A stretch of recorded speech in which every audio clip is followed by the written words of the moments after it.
Papa Paul Biya, pardon, quitte le pouvoir.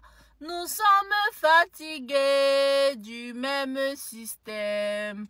Maurice Kamto, sauve-nous.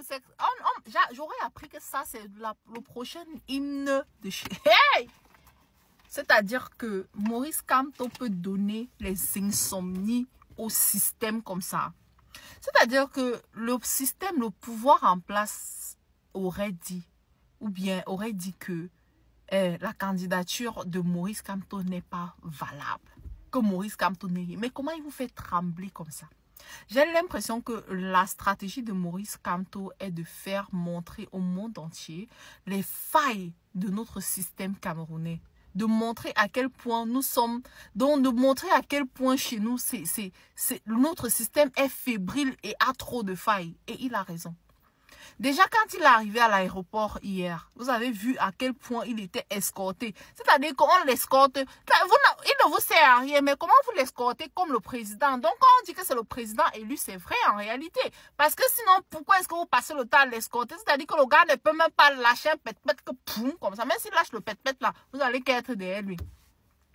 Aujourd'hui, pendant que le peuple est en train de l'attendre, vous avez interdit les motos. Vous avez dit que vous interdisiez seulement les motos. Après, même les taxis, on n'a pas pu voir. Mais la foule est sortie. A dit que même si c'est pour courir, on va aller au meeting de Maurice Kamto. Même comme ça, on a mis les gendarmes partout. Maintenant, on a bloqué Maurice Kamto chez lui pour qu'il ne puisse même pas se déplacer de sa maison. Après que hier, on l'a escorté pour le faire sortir de la ville. Aujourd'hui, on veut l'empêcher de partir faire son droit, son devoir. Hein, de citoyen, son devoir de futur candidat aux élections présidentielles. Non, mais nous, on l'aime.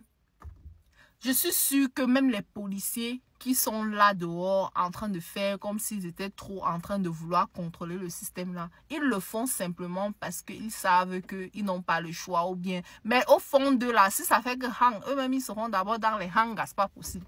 C'est seulement que bon, ils sont là, ils font partie du système et ils ne peuvent pas dire ouvertement que voilà ma position parce qu'ils ont peur des représailles. Sinon, on sait très bien. Non, mais franchement, il faut qu'on se le dise.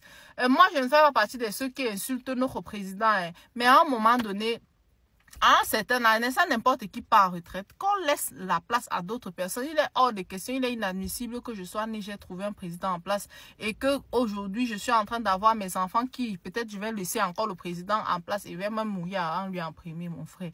En tout cas, j'aime beaucoup ce qui est en train de se passer dans l'AES avec la révolution que les jeunes, que les pays de l'AES sont en train de faire pour pouvoir sortir leur pays de l'enclavement ou bien de la nouvelle forme de colonisation que nos pays sont en train de nous imposer. Et j'aime également le petit courage, le faux courage que les Camerounais sont en train de faire montre actuellement. En tout cas, voyons voir ce que ça va donner dans les jours à venir, dans les semaines à venir, parce que au lieu de vous concentrer à gérer vos propres campagnes électorales, vous êtes en train de vous concentrer à empêcher la campagne électorale de l'autre. Donc si on vote encore Paul Biya cette année, quelqu'un qui a plus de 90 ans, non mais franc, pardon, Seigneur, pays fatigué. Je suis Camerounais, je le revendique, d'accord? Je suis né au Cameroun, j'ai grandi au Cameroun, je suis venu en France quand j'avais 30 ans. Donc, avoir vécu 30 ans au Cameroun et quelques années en France, dites-moi de quel pays je suis. La parité entre hommes et femmes existe déjà au Cameroun, madame? Non. Vous savez, au Cameroun, il y a combien de ministres dans le gouvernement? Non, mais ça... Ah, il y a combien de ministres dans le gouvernement? Les femmes au poste de responsabilité, il n'y en a pas assez. Pas de femmes, il y a parité hommes et femmes au Cameroun. Quel est l'exemple que vous prenez pour le dire? Bah, il y a des femmes qui ont été ministres. Je sais qu'il y a eu des femmes ministres. Il y en a eu quelques-unes, mais elles ont quelle responsabilité dans le gouvernement? Est-ce que quand il y a une affaire, vous entendez les femmes ministres prendre la parole? Nous, on est venu soutenir Maurice Kamto parce qu'on a déjà une conviction individuelle forte. Et par rapport à notre conviction individuelle forte, il incarne une bonne partie de ce que nous réclamons depuis des années. Et à partir de son programme politique sur l'éducation, sur l'enseignement, sur le droit des femmes et sur la politique générale, la vision de la politique, il va ramener l'apaisement au Cameroun. Et ensuite, avec tous les Camerounais, on a envie de construire le Cameroun. Pas le gouvernement actuel qui divise le Cameroun, qui exclut sa diaspora, qui dans le dialogue avait mentionné la la remise en cause de l'intégration de la double nationalité, à ce jour, c'est pas fait. Nous, on est en diaspora, on est exclus de notre pays. Est-ce que vous trouvez ça normal? On est exclus. Il y a beaucoup de pays africains comme le Maroc, plein de pays où il y a la double nationalité. Oui, mais il y a beaucoup de pays aussi qui n'acceptent pas la double nationalité. Mais non, ce combat-là. Nous, on parle pour le Cameroun. Oui, oui, il y a d'autres pays aussi qui ont la double nationalité. C'est normal qu'un Camerounais qui va au Cameroun doit aller prendre le visa dans l'ambassade de son propre pays. Je suis Camerounais, je le revendique.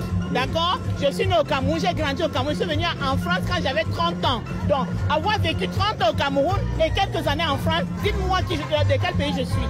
Je ne suis pas hors la loi. Ce n'est pas parce que j'ai pris une autre nationalité que j'ai enfreint une quelconque loi. Mais je dis juste qu'il faudrait que ce gouvernement respecte sa parole. Ils avaient promis le déblocage de la double nationalité pour tous les Camerounais. Ils ne l'ont pas fait. Toujours, depuis 43 ans que ce gouvernement est là, les promesses fallacieuses, les Camerounais se meurent, les enfants qui meurent par manque de couveuse dans les maternités, les jeunes mamans qui sont retenues dans les maternités parce qu'elles n'ont pas de l'argent pour financer les frais d'hôpitaux, les accidents à ne point compter, les écoles qui sont devenues les mouroirs, les écoles qui n'ont pas de murs, qui n'ont pas de toit, qui n'ont pas de bancs. Est-ce que vous trouvez ça normal?